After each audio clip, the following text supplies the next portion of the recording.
김부겸 총리가 단계적 일상 회복의 후퇴는 어렵다고 했습니다. WHO는 남아공에서 확산 중인 강력한 새 변이 바이러스 누변이 논의에 들어갔습니다. 이재명 후보의 데이트 폭력 사건 변호 사과에 유족은 계획적 살인 범죄였다며 분노했습니다. 김종인 전 위원장이 윤석열 후보 측에 선대위에서의 김병준 위원장 역할과 자신의 역할을 명확하게 나눠달라고 제안한 것으로 전해졌습니다. 대장동 의혹을 수사 중인 검찰이 이른바 50억 클럽에 거론된 박영수 전 특검을 소환했습니다. 경찰은 대장동 개발 사업 추진 당시 성남시 의회 의장을 지낸 뒤 화천대유에 입사한 최윤길 전 의장을 소환했습니다. 입양한 딸 정인이를 학대하고 숨지게 한 양모가 항소심에서 35년형으로 감형됐습니다. 선고 결과에 납득하지 못한 시민들은 반발했습니다. 부동산 시장에서 전세의 월세 전환과 월세 인상 움직임이 두드러지고 있습니다. 종부세 부담에 따른 도미노 현상으로 분석됩니다.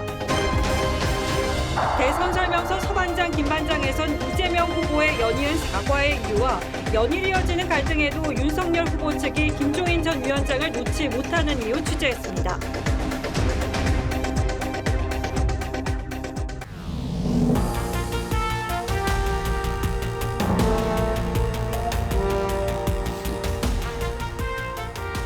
시청자 여러분 안녕하십니까?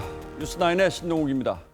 코로나 상황은 오늘도 최악으로 치달았고 일상 회복으로 나갈 것인지 아니면 과거로 돌아갈 것인지의 갈림길에서 결단만이 남았습니다. 정부는 코로나와의 전쟁에서 가장 큰 난관을 겪고 있다면서도 거리 두기로 돌아가는 후퇴 카드를 쓰기는 어렵다고 했습니다. 해외에서는 기존 백신의 무력화가 우려되는 새로운 강력한 변이 바이러스가 또 등장했습니다. 오늘은 코로나 진퇴양난에 빠진 정부의 긴박한 움직임부터 전하겠습니다. 서영일 기자가 취재했습니다. 코로나 위중증 환자는 617명으로 늘어 나흘 연속 역대 최다를 기록했습니다. 신규 확진자는 4,000명에 육박했고 병상 대기자는 하루 만에 400명 가까이 늘어 1,300명까지 치솟았습니다. 정부는 현재 상황을 전시에 빗댔습니다. 단계적 일상 회복의 길로 들어선 지 불과 4주 만에 코로나19와의 전쟁에서 가장 큰 난관을 겪고 있습니다. 추가 접종과 방역수칙 준수를 절박한 심정으로 호소한다고 했습니다. 애초 오늘 발표될 예정이었다 연기된 대책과 관련해 정부는 방역 패스 확대 방안 등을 거론했습니다. 그러면서도 거리 두기엔 선을 긋는 듯한 분위기입니다. 사적 모임 제한이라든지 운영시간 제한 같은 경우에는 구체적인 논의는 어제는 되지는 않았었습니다. 자영업자들의 반발을 고려한 것으로 보입니다. 실제 정부는 방역 강화 시 자영업자 손실보상이 패키지로 가능한 등이 내부회의에서 거론됐다고도 했습니다. 김부겸 국무총리도 오늘 후퇴를 쓰기는 어렵다는 입장을 여러 차례 밝혔습니다. 현실적으로 기존의 거리 두기로 돌아가기는 어렵다는 뜻으로 풀이됩니다. 정부는 이번 주말 열리는 위험도 평가회의를 거쳐 다음 주 월요일 종합대책을 발표할 예정입니다. TV조선 서영일입니다. 코로나 환자들의 병상이 집중되면서 일반 환자들이 진료의 차질을 빚는 풍선 효과도 갈수록 심각해지고 있습니다. 암 환자가 중환자 병상은커녕 응급실 입원도 밤샘 대기하는 일이 속출하고 있고 응급실에서 사망하는 말기암 환자가 2배 늘었다는 조사도 나왔습니다. 의료 현장의 상황이 어떤지는 정은혜 기자가 직접 돌아봤습니다. 70대 말기암 환자 A씨가 통증이 악화돼 서울의 대형 병원에 온 건 어제 낮 12시. 응급실에 병상은 없었습니다. 입원실이 없다는 거죠. 1박 2일을 기다려야 될 수도 있고. A씨 같은 환자들은 딱딱한 의자에 앉아 있어야만 했습니다. 통증이 있는 사람이 앉아있는 건 굉장히 힘들거든요. 너무 아파서 우는 분도 계시고 너무 고통스러워서 막 이렇게 숙이시고 계신 분도 계시고 얼굴이 노랗게 되신 분도 계시고요. 12시간 만에 응급실 병상이 났지만 새로운 불안이 생겼습니다. 빽빽히 앉았죠. 12시간이나 넘어가다 보면 식사를 해야 될 경우도 있잖아요. 이렇게 마스크를 벗는 순간 불안한 거죠. 다 아픈 분들이 있잖아요. 기침도 요즘에서 다 그렇잖아요. A씨는 현재 20시간 넘게 응급실에 머물며 입원 병상을 기다리고 있습니다. 코로나 사태 이후 이 같은 현상은 악화되고 있습니다. 지난해 응급실 평균 체류 시간은 직전해보다 2시간 늘었습니다. 또 이번 문턱이 높아져 응급실에서 사망하는 말기암 환자가 2배 가까이 늘었다는 조사도 나왔습니다. 열이나 호흡기 증상이 오면 격리실에 들어가서 하고 1.5배에서 2배는 더 시간이 걸리잖아요. 병동도 입원하는데 또 절차가 또 복잡해지고 여기에 최근 코로나 중환자 병상을 확충하면서 일반 중환자 병상이 줄었다는 지적도 큽니다. 코로나빨 병상 부족 사태가 의료체계 전반으로 확산되는 분위기입니다. TV조선 정은혜입니다. 방역 지표가 연일 악화하고 있지만 정부는 추가 접종 외에 별다른 대안을 내놓지 못하고 있습니다. 이런 가운데 남아프리카 공화국에서는 기존의 델타 변이보다 더 강한 새로운 변이 바이러스가 발견돼 전 세계가 비상이 걸렸습니다. 전문가들은 선제적인 입국 제한 조치가 필요하다고 말합니다. 이어서 최민식 기자가 보도합니다. 고령층이 얼마나 빨리 추가 접종을 완료하느냐에 따라서 중증 환자의 증가세를 막아 돌파 감염만이 문제가 아닙니다. 코로나 확진자가 완치 후 다시 양성 판정을 받는 재감염 추정 사례가 138건이라고 방역당국은 말했습니다. 돌파 감염에 재감염이 잇따르면서 추가 접종의 중요성은 더욱 높아졌습니다. 이런 상황에 새 변이 바이러스인 누 변이가 남아프리카 공화국에서 발견됐습니다. 세계보건기구는 긴급 회의를 열고 누 변이를 어떻게 지정할지 논의에 들어갔습니다. 정부도 누 변이는 변이 부위가 32개나 돼 감염성을 증가시키거나 면역 회피를 높일 수 있다고 했습니다. 유전 변이 형태가 백신 효과를 떨어뜨리는 부위에도 있고 전파력을 증가시킬 수 있는 부위에도 있고 이에 따라 선제적인 조치가 필요하다는 주장도 나옵니다. 변이 바이러스 발생한 곳에서는 입국 제한이나 입국 금지 부분을 검토해서 현재까지 누 변이가 확인된 국가는 남아공과 보츠와나, 홍콩 등입니다. TV조선 최민식입니다. 예, 지금부터는 갈수록 열기를 더하고 있는 대선 전국 속으로 들어가 보겠습니다. 이재명 후보는 이번 주말을 포함해 4박 5일 역대 가장 긴 지역 일정으로 호남을 찾았습니다. 호남이 없으면 민주당도 없다고 했고 국민의힘을 향해선 전두환의 후예라며 독설을 퍼부었습니다. 호남 지지율이 역대 민주당 후보들에게 미치지 못하는 만큼 이른바 집토끼 결집에 공을 들이는 거죠. 호남 출신인 이낙연 전 대표에게도 동행을 권했지만 이 전 대표는 다른 일정을 이유로 응하지 않았습니다. 고이동 기자가 이재명 후보의 호남 일정을 동행 취재했습니다. 이재명 후보가 고 김대중 대통령의 정치적 고향인 목포를 찾자 지지자들이 몰려들었습니다.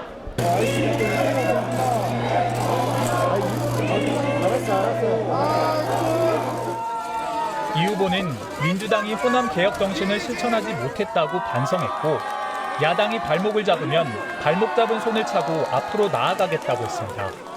호남이 없으면 민주당이 없다. 국민의힘을 향해선 전두환의 후예가 발악한다고 비난하기도 했습니다. 권력을 한번 가져보겠다고 저렇게 치열하게 노력한다고 할 수밖에 없는데 원래 옛날식으로 발음하면 발악한다고 해야 돼요. 이 후보의 호남 지지율이 역대 민주당 후보의 대선 득표율에 비해 저조한 가운데 선명한 메시지를 통해 이른바 집토끼 결집을 노린 것이란 분석입니다. 섬 지역의 열악한 의료 현실을 듣는 자리에선 자신의 전과 사범 전력 가운데 하나인 특수 공무집행 방해죄를 두고 성남의료원 설립안이 불발된 데 항의하다 생긴 일이라고 주장했습니다. 저는 티끌만큼도 걸리면은 태산 같은 처벌을 받는 사람이기 때문에 제가 전과 사범이라고 맨날 놀림받는데 이 후보 측은 이번 호남 방문에 이낙연 전 대표의 동행을 기대했지만 이 전 대표 측은 가능성을 일축했습니다. TV조선 고이동입니다. 그런데 이재명 후보가 15년 전 조카가 저지른 강동구 모녀 살인 사건을 변호한 사실과 관련해서 데이트 폭력이라고 발언한 게 큰 논란으로 번지고 있습니다. 저희 취재진이 당시 살해 현장에서 딸과 아내를 떠나보내야 했던 유족의 목소리를 직접 들어봤는데 이 후보의 말에 유족들의 상처는 오히려 깊어진 모습이었습니다. 지금까지 단 한마디의 사고도 하지 않다가 데이트 폭력으로 범죄를 축소하려 한다며 격앙된 반응을 보였습니다. 황정민 기자가 유족들을 만났는데 유족들의 요청에 따라서 육성 대신 활자로만 전하겠습니다. 이재명 후보의 조카 김모 씨가 A씨 집에 찾아온 건 2006년 5월의 어느 날 밤. 김 씨는 A 씨의 딸과 아내를 흉기로 수십 차례 찔러 무참히 살해했고 맨손으로 맞서던 A 씨는 창밖으로 떨어져 1년간 사경을 헤맸습니다. 당시 끔찍한 기억에 아직도 고통받고 있다는 A 씨는 TV조선 취재진에게 이 후보가 이를 두고 데이트 폭력을 변호했다며 사과한 데 대해 분통을 터뜨렸습니다. 한 가정을 파괴한 계획적인 살인 범죄를 어떻게 데이트 폭력으로 규정할 수 있냐며 이건 약을 올리는 것이지 사과하는 게 아니라고 했습니다. A 씨는 또 대통령 후보가 되고 나서야 하는 사과가 진짜 사과냐며 그동안 왜 한 차례도 찾아오지 않았던 거냐고 되물었습니다. 야당은 이 후보를 향해 대통령의 자질이 아니라 기본 인성의 문제라고 비판했습니다. 끔찍한 연쇄살인을 데이트 폭력 수준으로 둔갑시켰습니다. 기본적인 인성을 문제 삼고 있는 것입니다. 이 후보는 미숙한 표현으로 상처를 줘 죄송하다며 거듭 고개를 숙였습니다. 변호사라서 변호했고요. 가슴 아픈 일이고 다시 한번 사과드립니다. 이 후보는 조카 변호 때 심신미약을 이유로 가명을 주장했는데 2018년 이른바 PC방 살인 사건 때는 국민들은 정신질환 가명에 분노한다는 글을 올린 것으로 드러나 논란이 되고 있습니다. TV조선 황정민입니다. 선대위 인선을 놓고 갈등의 매듭이 풀리지 않고 있는 국민의힘에선 김병준 상임선대위원장의 역할 조정을 두고 윤석열 후보와 김종인 전 위원장의 의견이 평행선을 달리고 있습니다. 김 전 위원장은 선대위의 효율적 운영을 꾸준히 강조하며 김병준 전 위원장과 의견 충돌이 일어나지 않도록 해달라는 입장이지만 윤석열 후보는 오늘도 역할 조정은 없다고 선을 그었습니다. 홍현주 기자가 국민의힘 선대위 속사정을 취재했습니다. 김종인 전 위원장은 그제 윤석열 후보와 만찬에서 선대위가 효율적으로 운영될 수 있는 환경을 사전적으로 확실하게 하는 것이 좋겠다고 강조했습니다. 김 전 위원장은 TV조선과 통화에서 민주당 상황을 반면교사로 삼아야 한다며 현재 선대위는 내가 도와줄 여건이 안 된다고 했습니다. 총괄의 상임 등 위원장직이 옥상옥으로 쌓인 지금 구조로는 일하는 선대위가 어렵다는 겁니다.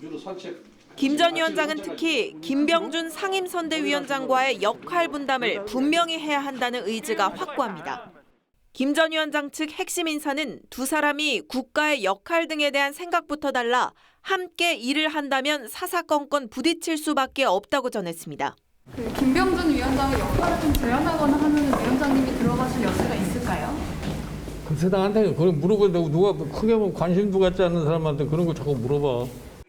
하지만 윤 후보는 최고위 결정 사항을 번복할 수 없고 역할 조정도 없다는 입장입니다. 특별히 무슨 역할을 조정하고 이런 문제는 없을 것 같은데. 윤 후보와 회동한 김병준 위원장도 물러설 뜻이 없다는 걸 분명히 했습니다. 김종인 위원장이 어떤 입장을 가지시든 간에 지금 선대위가 그냥 손 놓고 있을 수만은 없는 입장이고. TV조선 홍현주입니다. 이런 가운데 김종인 전 위원장이 최근 이재명 후보와 통화한 게 알려져 그 배경을 두고도 다양한 해석이 나왔습니다. 여야를 넘나들며 대선 승리를 도왔던 김 전 위원장과 윤석열 후보 측의 갈등이 길어지자 민주당에서 영입에 나선 것 아니냐는 전망도 나왔습니다. 김 전 위원장은 이 통화에 대해서 어떻게 설명했는지 그리고 국민의힘은 어떤 반응을 보였는지 김도형 기자가 취재했습니다. 김종인 전 위원장과 이재명 후보가 최근 만났다는 주장에 대해 허은하 국민의힘 대변인은 만난 게 아니라 통화만 했다고 말했습니다. 통화를 하신 것은 맞는 것 같고요. 네. 그런데 그 통화는 말씀하셨던 것처럼 일반적으로 누구나 할 수 있는 김 전 위원장이 선대위 참여 문제로 윤석열 후보 측과 갈등을 빚고 있는 상황에서 통화 사실이 알려지며 해석이 분분합니다. 어제 이 후보는 김 전 위원장 영입 가능성을 열어두는 말도 했습니다. 정치는 생물이니까 지금 현재 어떨지는 글쎄요. 여당 내에선 벌써부터 김 전 위원장 영입을 경계하는 목소리까지 나옵니다. 안 좋은 경험이 있습니다. 저희가 겪어봤잖아요. 별 도움이 안 되겠더라고요. 김 전 위원장 측은 TV조선과의 통화에서 이 후보와 개인적인 인연으로 가끔 연락을 하는 것일 뿐이라며 여당 인사가 김 위원장에게 중립을 지키기 위해 한동안 제주도에서 지내는 게 어떻겠느냐고 제안하기도 했다고 말했습니다. TV조선 김도영입니다. 대장동 특혜 로비 의혹을 수사 중인 검찰이 박영수 전 특검을 불러 조사했습니다. 국회 국정감사장에서 이른바 50억 클럽 명단이 공개된 지 50여일 만인데 뭘 조사하고 있는지 취재기자 연결해서 자세히 물어보겠습니다. 자, 권영석 기자. 네, 서울중앙지검에 나와 있습니다. 박 전 특검 조사 지금도 진행 중입니까?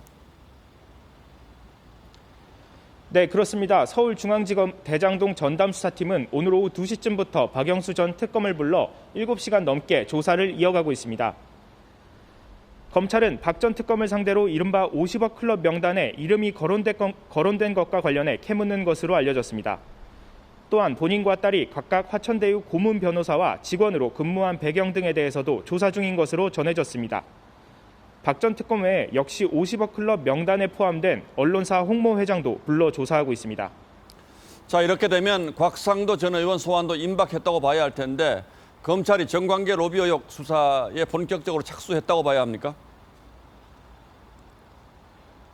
네, 검찰은 이번 주 초 김만배 씨 등 대장동 3인방을 재판에 넘기면서 정관계 로비 혐의는 포함하지 않았습니다. 일단 이들을 재판에 넘긴 뒤 로비 의혹과 배임 수사에 대해 추가 수사를 하고 추가 기소를 하겠다는 방침인 것으로 알려졌습니다. 수사팀은 50억 클럽으로 거론된 곽상도 전 의원과도 소환 일정 조율을 마친 것으로 알려졌습니다. 곽 전 의원 아들을 2차례 소환 조사한 검찰은 곽 전 의원 아들이 화천대유를 그만두면서 퇴직금과 위로금 등 명목으로 받은 50억 원이 곽 전 의원에 대한 뇌물일 가능성을 의심하고 있습니다. 화천대유가 참여했던 하나은행 컨소시엄이 무산될 위기에 처했을 때 곽 전 의원이 하나금융그룹의 영향력을 행사해 문제를 해결했다고 보는 건데요. 조만간 곽 전 의원을 소환해 알선수재 혐의에 대해 집중적으로 캐물을 것으로 보입니다. 서울중앙지검에서 TV조선 권영석입니다. 예, 검찰에서 취재하고 있는 권영석 기자였습니다. 관련해서 경찰은 최윤길 전 성남시 의회 의장을 피의자 신분으로 처음 소환했습니다.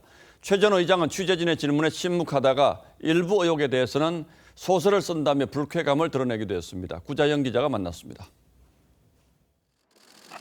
검은색 외투를 입은 최윤길 전 성남시의회 의장이 경찰서로 들어섭니다. 경찰은 대장동 개발 특혜 의혹이 제기된 최 전 의장을 피의자 신분으로 오늘 첫 소환했습니다. 최 전 의장은 화천대유 부회장의 업무와 성과급 의혹 등에 대한 취재진의 질문에는 대답하지 않았습니다. 하지만 차량 제공 의혹에 대한 질문에는 불쾌감을 드러내기도 했습니다. 차량 제공 받으신 적도 있잖아요. 아유, 참 왜 그러세요? 아예 참. 와, 소설을 쓰시네 정말. 최 전 의장은 대장동 개발이 추진 중이던 2012년 후반기 성남시 의회 의장을 지냈고 의원직을 그만둔 뒤 지난해부터는 화천대유 부회장으로 일하고 있습니다. 경찰은 오늘 소환 조사에 앞서 지난 17일 최윤길 전 의장의 자택을 압수수색했습니다. 경찰은 압수수색에서 확보한 최 전 의장의 휴대폰 분석 등을 통해 최 전 의장이 화천대유 대주주 김만배 씨로부터 성과급 40억 원을 받기로 했는지와 대가성 여부를 조사할 방침입니다. TV조선 구자영입니다. 검찰이 이재명 후보의 변호사비 대납 의혹이 불거진 S사 임원을 참고인으로 불러 조사한 것으로 확인됐습니다. 이재명 후보 측은 제기된 의혹 자체가 허위사실이라며 사실이라면 구속하라고 강하게 반발했습니다. 한송원 기자가 취재했습니다. 수원지검 공공수사부는 19일 상장기업인 S사 재무담당 임원 등을 불러 조사했습니다. S사는 이재명 후보의 공직선거법 재판의 변론을 맡은 이모 변호사의 변호사비를 대납한 의혹이 불거진 회사로 이 회사와 계열사 현직 임원들이 더불어민주당 대선 후보 경선 당시 이 후보 고액 후원자 명단에 오르기도 했습니다. 검찰은 참고인 신분으로 출석한 S사 임원 등을 상대로 2018년과 2019년 발행된 S사 전환사채 행방 등을 캐물은 것으로 전해졌습니다. S사 임원은 회사 전환사채가 이 후보 측에 간 적이 없다는 취지로 진술했고 소명 자료도 낸 것으로 알려졌습니다. 검찰은 S사 임원 조사에 앞서 15일 법조윤리협의회 사무실을 압수수색해 이 후보 재판 관련 사건 수입 내역을 확보했습니다.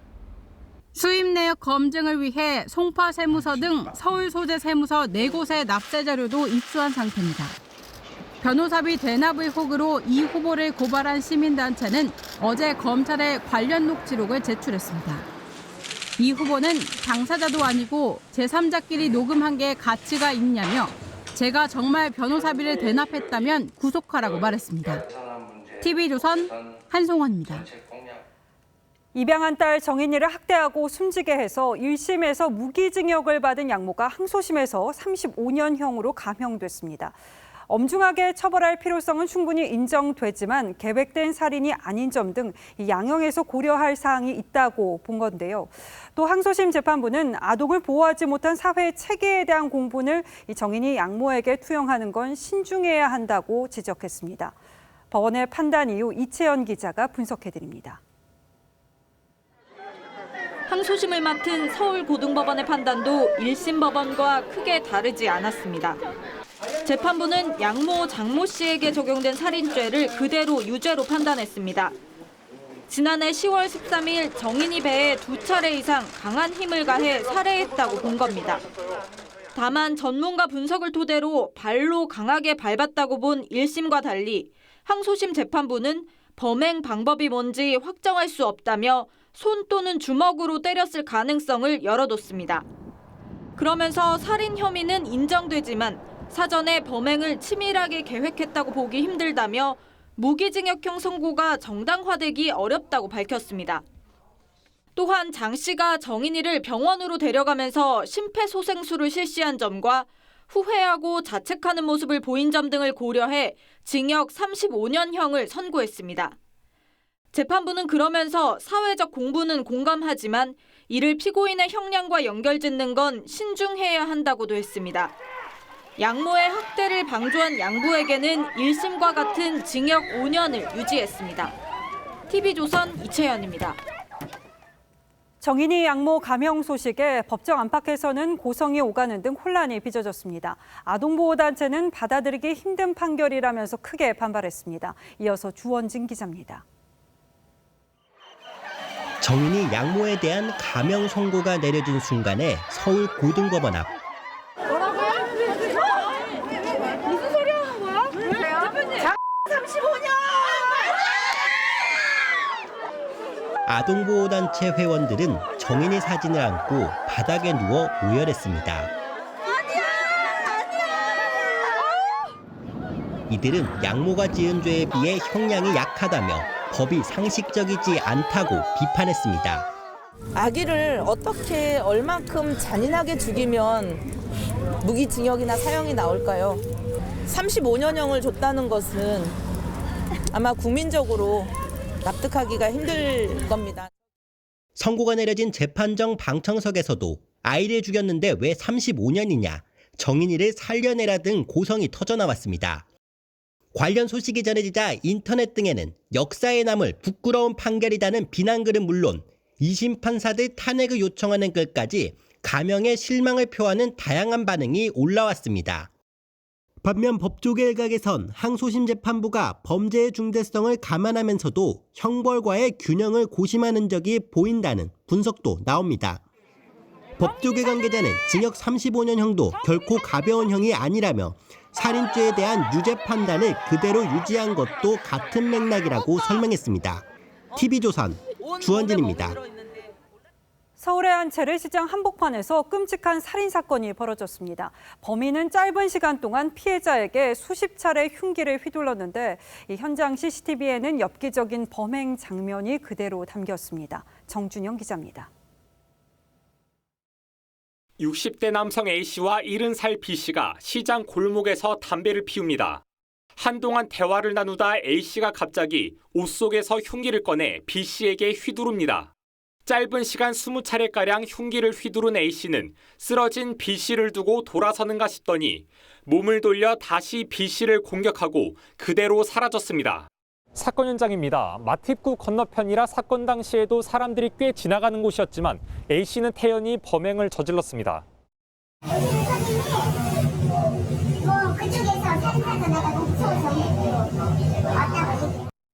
출동한 구급대원이 심폐소생술을 했지만 B씨는 결국 현장에서 숨을 거뒀습니다.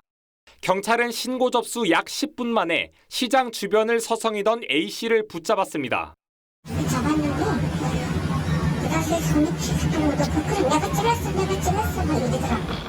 두 사람은 평소 알고 지내던 사이로 A씨는 과거 B씨가 폭행하고 사과하지 않아 범행했다고 경찰에 진술한 것으로 알려졌습니다. 경찰은 A씨 조사가 끝나는 대로 구속영장을 신청할 방침입니다. TV조선 정준영입니다. 부동산 소식입니다. 정부가 그제 종부세로 전월세 가격이 오른다는 건 과장이다, 가능성이 없다고 했죠. 정말 괜찮을지 서울 일대 중개업소를 돌아봤습니다. 전세의 월세 전환과 월세 인상 움직임이 감지됐습니다. 전문가들은 이 현상이 연초에 더 두드러질 것으로 전망하기도 했는데요. 이뮤진 기자가 현장에서 나오는 얘기를 전하겠습니다. 서울 송파구의 한 아파트 단지. 올해 초부터 임대차 3법 여파로 전세에서 월세로 돌리는 집주인이 늘었는데 이번 종부세 고지서가 나오면서 월세화가 더 빨라지고 있다는 게 중개업소 얘기입니다. 워낙 재산세나 종부세 이런 게 이제 많이 늘어나다 보니 월세를 할 수밖에 없어요. 뻔한 게 이제 월세로 전개가 되는 거죠, 임차인한테. 서울 강남의 한 단지는 올해 초부터 월세가 급등했습니다.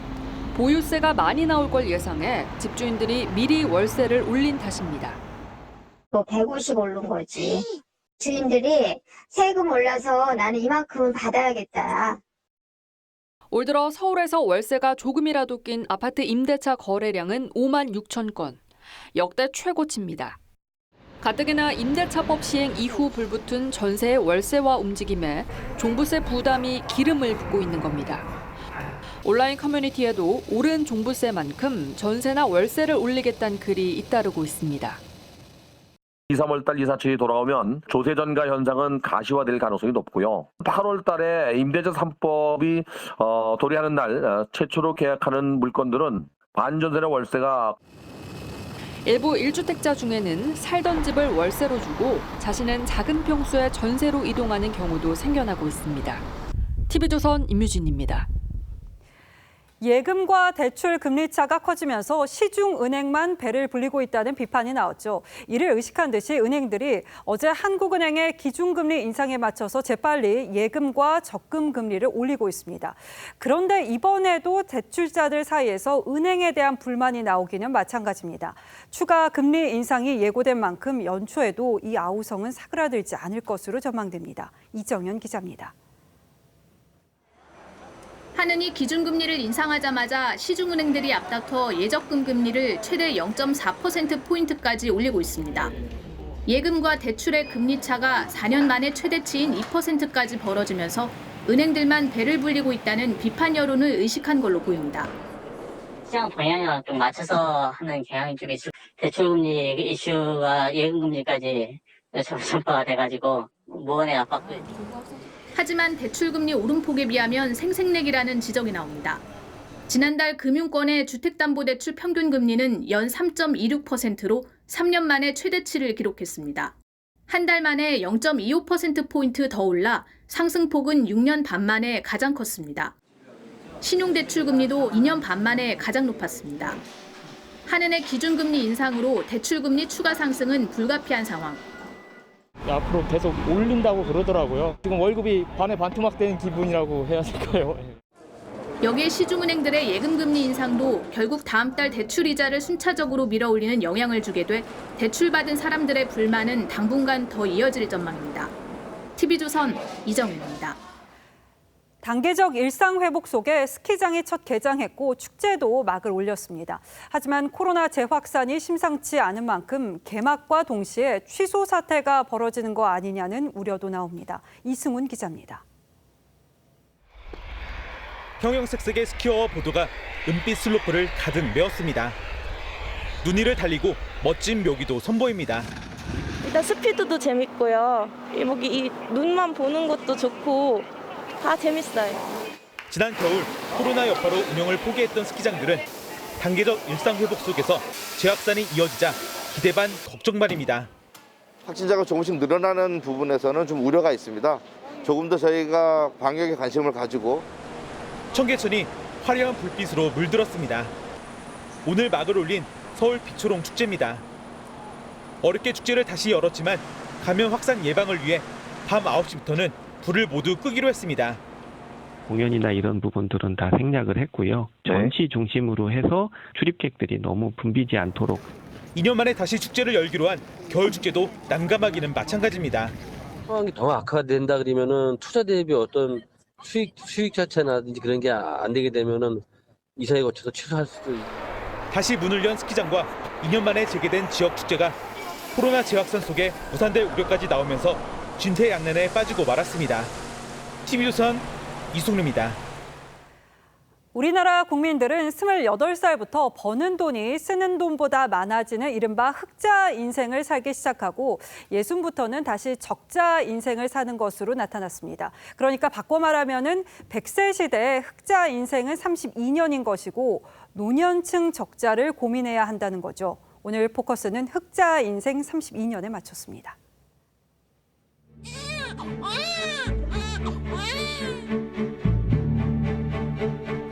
28살 김대한 씨.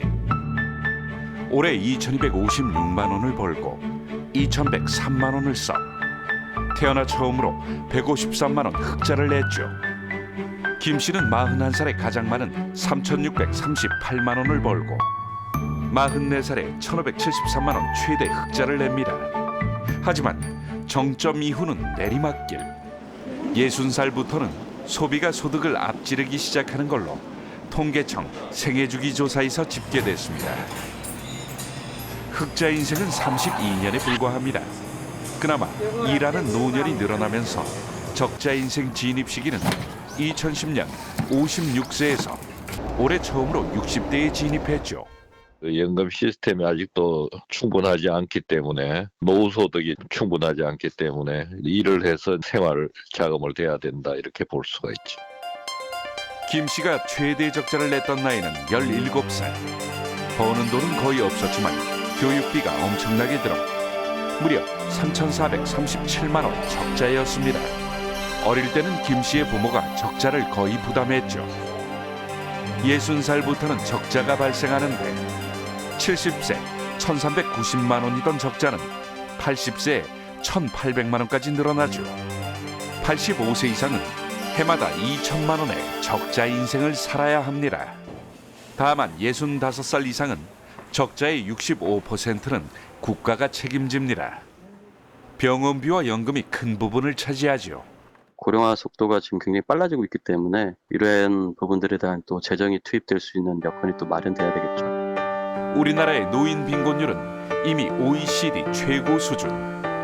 노인 인구 증가율 또한 세계 최고 수준이지요.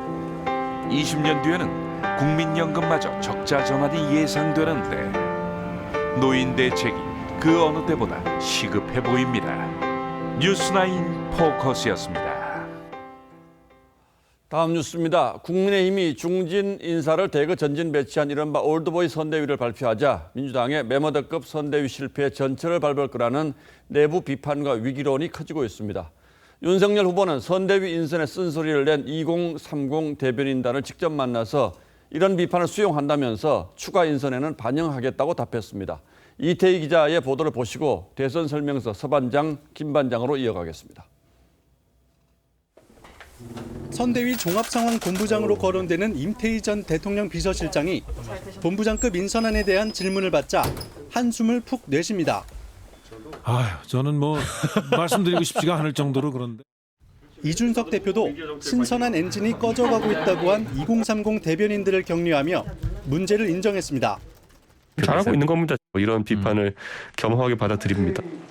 어제 국민의힘이 발표한 중진급 위주 본부장 인선에 대해 당 게시판에는 구태 정치인을 내세우지 말라, 새 인물이 없다, 이런 사람들로 혁신을 외친다니 MZ세대는 이해할 수 없다는 혹평이 쏟아지고 있습니다.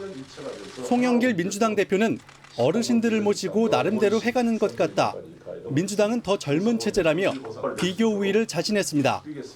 혁신 없는 선대위에 대한 우려가 커지자 윤석열 후보는 2030 대변인들과 만나 비판을 겸허히 수용한다면서 참신한 사람을 본부장급으로 선임하는 데는 어려움이 있었다고 설명한 것으로 전해졌습니다. 그러면서 앞으로 모든 조직에 청년 목소리를 대변하는 인선을 융합하겠다고 했습니다. TV조선 이태희입니다.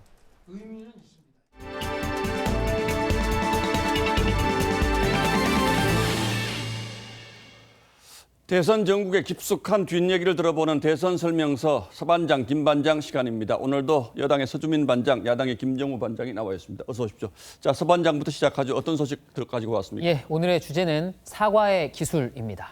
자, 아닌 게 아니라 이재명 후보가 요즘 연일 사과 행보를 이어가고 있는데 어떤 배경에서 이런 전략이 나왔는지 사실 저도 뒷얘기가 좀 궁금하긴 했습니다. 예, 이 사과, 사죄, 또 반성 이런 단어가 안 들어가면 이재명 후보의 메시지가 아니다라고 할 정도로 그야말로 일일 일사과를 요즘 하고 있죠. 예. 이 국민의힘은 선대위 인선도 마무리 짓지 못하고 있지만 이 후보는 이 연일 이 몸을 낮추면서 중도층 민심에 호소를 하고 있습니다. 그게 선거 전략상으로는 굉장히 바람직한 방향으로 보고 있습니다. 예. 하지만 야당에서는 이 후보가 자신의 잘못을 명확히 밝히지 않고 있으니까 과연 진정성 있는 사과냐 이런 식으로 의심의 눈초리를 보내고 있습니다. 네, 물론 통상 이 진정성 있는 사과를 판단하는 세 가지 기준이라고 하면 이 내용과 또 태도 그리고 타이밍이라고 볼 수 있습니다. 그래서 CAT, 캣 해서 고양이 그런 거. 예, 그렇습니다. 예, 귀엽습니다. 조카 살인 사건 변호에 대한 사과 또 그리고 15년 만에 나온 것이라 일단 이 타이밍이 한참 좀 늦었죠. 게다가 그 시점도 이 후보가 데이트 폭력 유가족 간담회를 한 다음 날 이 예비역 여군들과 성폭력 대책과 관련해서 간담회를 하기 바로 전날 나왔습니다. 자, 그러니까 시기적으로 보면 이게 진정성 있는 사과가 목적인지 아니면 이런 행사를 전후한 어떤 타이밍상의 어떤 전략적 선택인지 이게 좀 불분명하다 이런 얘기군요. 그렇습니다. 이 민주당이 국민의 신뢰를 잃은 것에 대해서 반성한다면서 큰 절로 사과한 것도 역시 태도 면에서는 흠잡을 게 없습니다. 그런데 그 이후 각종 법안들에 대해서 강행 처리를 하라고 여당 의원들에게 주문을 해서 입법 독주 논란이 일었죠. 이게 사실 그 전세난 중 그 원인 중 하나로 꼽혔던 임대차 3법 이것도 민생 법안이란 그런 이름으로 밀어붙였던 법안인데 예. 그 도대체 뭘 사과하고 뭘 바꾸겠다는 건지 솔직히 사과의 내용이 좀 혼란스럽긴 하더라고요. 예, 대장동 의혹도 이 처음에는 사과할 게 없다라고 했다가 인사 문제는 잘못이었다라고 했다가 최근에는 이 잘못이 없다라고 했던 것 자체가 잘못이다 이렇게 말을 했죠. 좀처럼 사과하지 않았던 음주운전 경력이나 또 형수 욕설 논란 또 검사 사칭 등에 대해서도 사과를 하긴 했지만 제보자를 만나러 가기 위해 또 이 시정 개입을 막기 위해 토건 세력의 비리를 캐내기 위해서였다는 식으로 이 공적인 명분이 있었다는 설명이 빠지지 않았습니다. 서반장 설명을 좀 들어보니까 네. 뭔가 좀 어딘가 개운치 않다 이런 측면이 있는 건 사실이네요. 예, 대표적으로 조국 사태가 그랬는데 민주당이 잘못을 해도 이 사과를 하지 않는 이 내로남불에 대한 비판이 많았던 게 사실입니다. 그런 점에서 최근 이 이딴 자성과 변화 노력은 바람직합니다. 다만 이 여론 추이와 정치공학적인 계산에 따라서 이 사과의 수위와 표현 방식이 달라진다면 도대체 뭘 위한 사과냐는 얘기가 나올 수도 있겠죠. 이건 제 얘기가 아니라 조국 전 장관이 2014년 이 트위터에서 했던 말입니다. 자, 대선 후보가 큰 절로 사과하는 모습을 보면 갈등만 벌이고 있는 야당과 대비돼서 좀 긍정적으로 보이는 측면이 있는 건 분명한데 정말로 이걸 진정성 있게 받아들이느냐는 국민과 유권자들이 판단을 하시겠죠. 예. 자, 이제 야당 얘기도 좀 들어보죠. 김정우 반장의 설명서는 뭡니까? 예, 오늘은 김종인은 필요한가입니다. 예, 또 김종인이네요. 제가 며칠 전에도 보는 사람이 다 피곤하다고 말씀드렸는데 이번에도 일주일 내내 이 윤석열, 김종인 두 사람 갈등 얘기만 나오는 것 같아요. 그 부분에 대해서는 저도 이재명 후보처럼 일단 사과드리겠습니다. 네. 예, 피곤하다고 하는 게 이제 서주민 반장만 그런 게 아니고 온 국민들의 피로감이 이제 그만큼 높아지고 있어서 이제는 정말로 윤석열 후보에게 김종인 이라는 사람이 필요한 것인가 이런 의문도 있는데 어떻습니까? 김 반장 보기에는 윤 후보 측에서는 정말로 김 전 위원장 없이도 대선에서 이길 수 있다 이렇게 보고 있습니까? 일단 윤 후보하고 가까운 사람들은 분명 그렇게 보고 있습니다. 예. 하지만 야당의 상당수 인사들은 김종인 없이는 쉽지 않다 이런 입장입니다. 김종인 매직이라고 하죠. 김종인이 가는 편이 승리한다. 이런 그간의 선거 공식 때문입니다. 결과론적 해석이긴 하지만 2012년 총선 그리고 대선 그리고 2016년 총선 이렇게 모두 승리를 견인했죠. 예. 그리고 지난해 총선에서 함께 참패했던 국민의힘을 이끈 지 단 10달 만에 서울시장 선거에서 지지율이 시원치 않았던 오세훈 후보가 승리하면서 김종인 매직이 또 통했다 이런 말이 나온 겁니다. 방금 김 반장도 이 결과론적 해석이라고 얘기했지만 사실 김종인이 가서 이기는 게 아니라 이기는 곳에 김종인이 가는 것 아니냐 이런 얘기도 사실 나오거든요. 그럴 수도 있는데 예. 선거에서 가장 치명적인 게 그 판세를 오판하는 겁니다. 그만큼 판세를 정확히 보는 게 중요한데 김종인 전 위원장의 경우 오랜 정치 경험을 바탕으로 날카로운 전략을 제시한다 이런 평가를 받습니다. 특히 윤 후보가 대선까지 남은 석 달여 동안 다양한 위기를 맞을 수도 있고 이걸 김종인의 도움으로 돌파해 나갈 수 있다는 그런 관측도 있습니다. 예, 어쨌든 윤석열 후보가 강조하는 이 압도적인 정권 교체를 이루기 위해서는 탈진보 세력, 이른바 탈진보 세력을 모두 끌어안아야 하고 이를 위해서는 좀 불편해도 김 전 위원장의 역할이 분명히 필요하다, 지금 이런 얘기겠죠. 네, 그 조국 흑서 저자들이죠. 그 진중권 전 교수, 권경의 변호사, 그리고 김경률 회계사 이런 사람들은 진보 인사로 분류가 되지만 김 전 위원장이 이끈 뭐 약자와의 동행 같은 그런 국민의힘의 변화에 긍정적인 평가를 해왔습니다. 예. 하지만 김 전 위원장이 선대위에 합류하지 않을 경우에 뭐 이런 탈진보 인사들의 지원도 어려워질 수 있다, 이런 전망이 나옵니다. 특히 진 전 교수는 SNS에서 김종인이 멈칫해도 윤석열에겐 진중권이 있다, 이러한 댓글에 저도 안 할 겁니다, 이렇게 답을 달았습니다. 예. 뭐 여러 가지 지금 강점들을 얘기해 줬는데 이 안철수 후보와의 이 단일화도 사실 중요한 변수잖아요. 그런데 김종인 위원장이 들어오면 뭔가 이 부분은 좀 어려워질 거다, 이런 전망도 있거든요. 그러니까 김 전 위원장과 안철수 후보의 사이가 굉장히 안 좋다는 거죠. 예, 안 좋을 뿐만 아니고 거의 뭐 상극인데 예. 그렇게만도 볼 수가 없습니다. 왜냐하면 리스크가 아니라 오히려 카드가 될 수 있다, 이런 분석인데요. 예. 4월 서울시장 선거 때도 그 초창기에는 좀 정치 좀 안다, 이런 사람들 모두 안철수로 단일화 이렇게 예상을 했는데 김 전 위원장이 끝까지 밀어붙였죠. 그때도 목리 부린다, 이런 반발이 거셌지만 결국 안철수의 압도적 우세를 반전시켰다는 평가가 나옵니다. 다만 현재 윤 후보 측 인사들은 뭐 부동산 이슈 탓 때문에 누가 나와도 이기는 승부였다, 뭐 이러면서 김종인의 힘이 아니었다, 이렇게 보는 시각도 많습니다. 하지만 지금도 김 전 위원장은 안 후보가 완주를 해도 이길 수 있다, 이렇게 자신하고 있습니다. 자, 그러니까 김정우 반장의 설명을 듣고 보니까 김종인 위원장이 이렇게까지 버티는데도 국민의힘에서 끝내 김 위원장을 놓지 못하는 배경과 이유가 좀 이해는 되는군요. 예, 오늘도 두 반장 잘 들었습니다.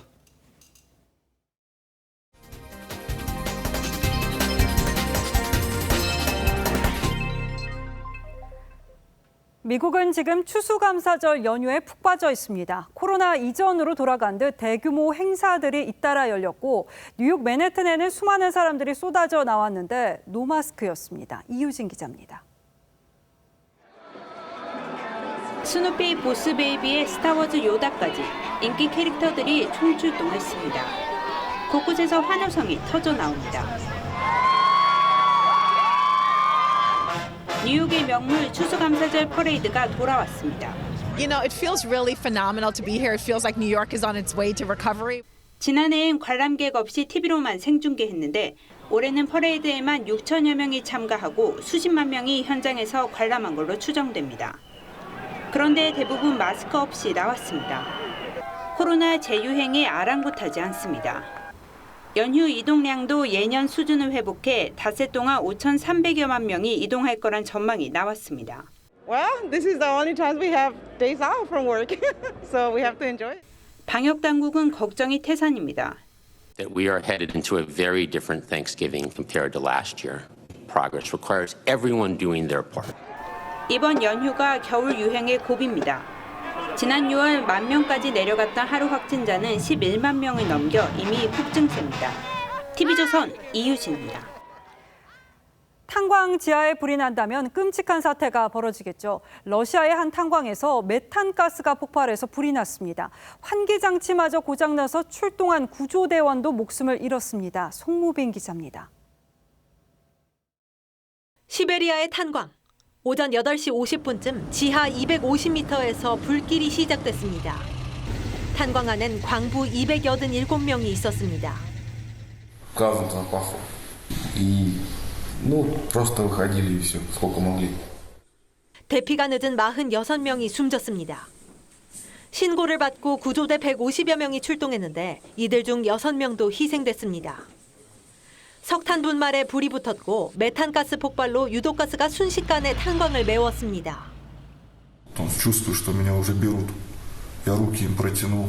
Они меня нащупать сами не могли. Видимость, потому что плохая была. Они меня схватили, затянули. Если бы не они, бы. 내부 환기 장치는 제대로 작동하지 않았습니다.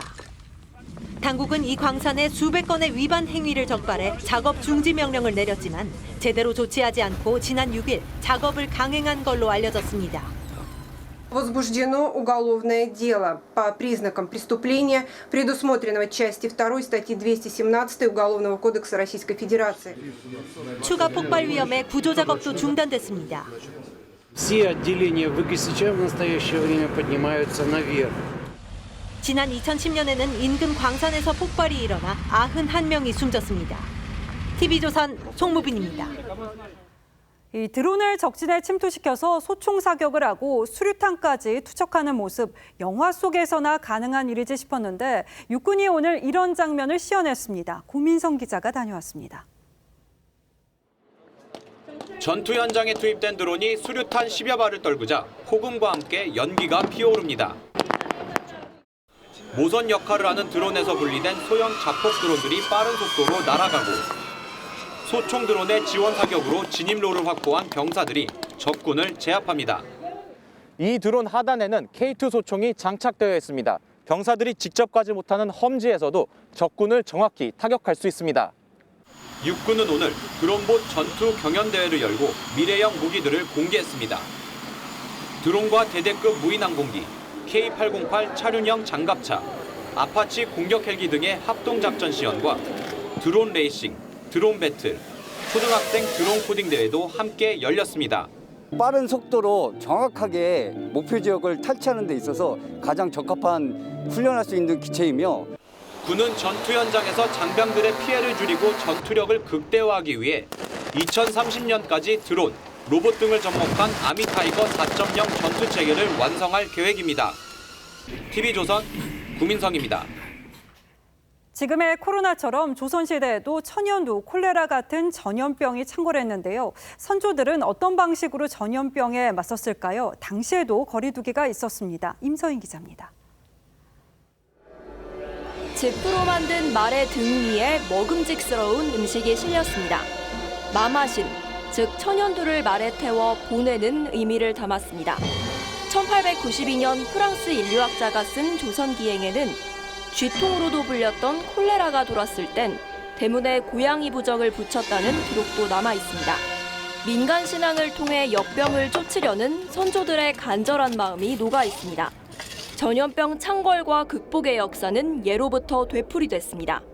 조선시대 역병에 대한 인식과 치료법이 기록된 묵제일기와 노상추일기가 일반에 처음 공개됐습니다. 마을에 천연두가 유행해 여동생의 혼사 연기를 논의했다는 1767년 노상추일기 속 일화는 코로나19로 결혼식에 어려움을 겪은 오늘날의 현실과 겹쳐 보입니다. 역병 때문에 지인의 집으로 거처를 옮기고 외딴 곳에 스스로를 격리했던 구상덕의 일기 속 일상은 지금의 사회적 거리두기와 닮았습니다. 어떤 역병이 있었는지, 그리고 그 역병을 마주했던 사람들의 마음가짐은 어땠는지 치료와 치유 과정을 중심으로 좀 살펴보고요. 다시 마스크를 벗고 생활하기 위해서는 어떤 마음가짐으로 임해야 되는지. 전염병과 싸운 선조들의 일상이 코로나와 함께 살아가는 시대를 돌아보게 합니다. TV조선 임서인입니다.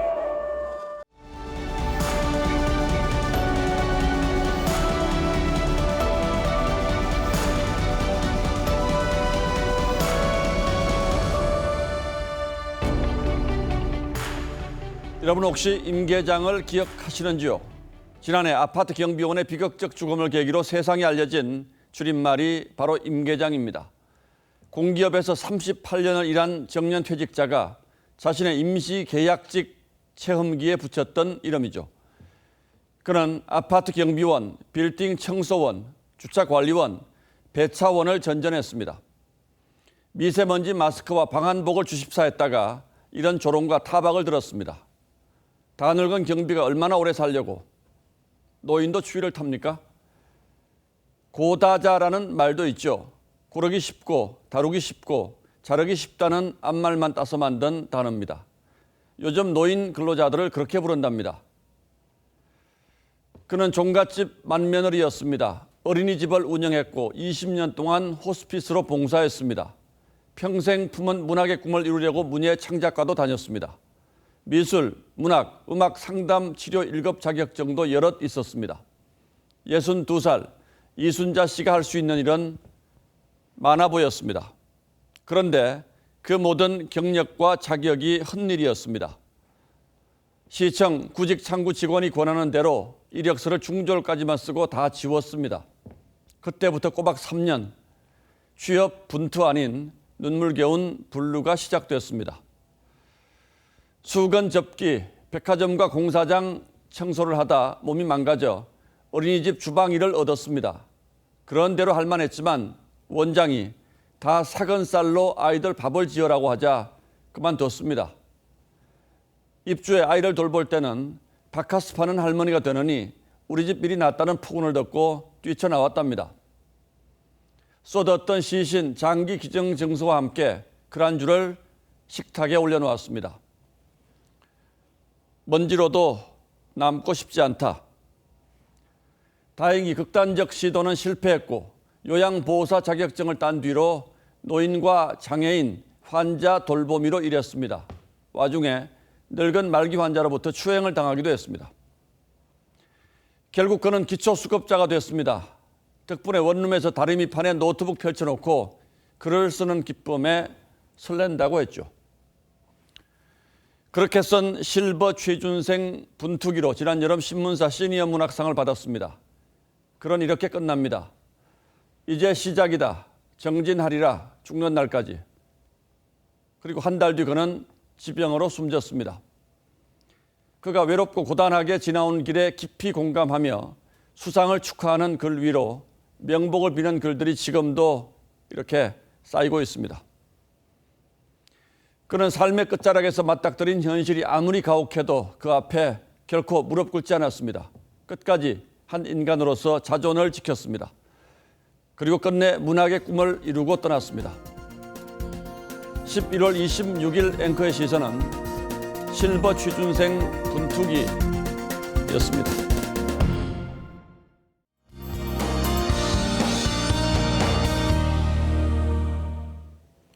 주말에도 옷을 따뜻하게 입으셔야겠습니다. 아침마다 영하권의 추위를 보이겠고요. 일교차가 10도 안팎으로 매우 크겠습니다. 내일 서울의 아침 기온은 영하 3도에서 출발해 한낮에는 8도까지 오르겠습니다. 남부 지역은 전주가 영하 1도, 안동은 영하 4도까지 떨어지겠습니다. 주말 동안 눈이나 비 소식은 없고요. 대체로 맑은 가운데 건조하겠습니다. 동쪽 지역은 나흘째 건조특보가 이어지고 있는데요. 화재 예방에 신경 쓰셔야겠습니다. 당분간 기온이 다소 들쑥날쑥하겠습니다. 다음 주 초에는 전국에 비나 눈 소식까지 들어있는데요. 계절이 겨울로 넘어가면서 날씨 변화가 매우 큽니다. 기상 정보를 자주 확인해 주시고 건강관리도 잘 하셔야겠습니다. 날씨였습니다.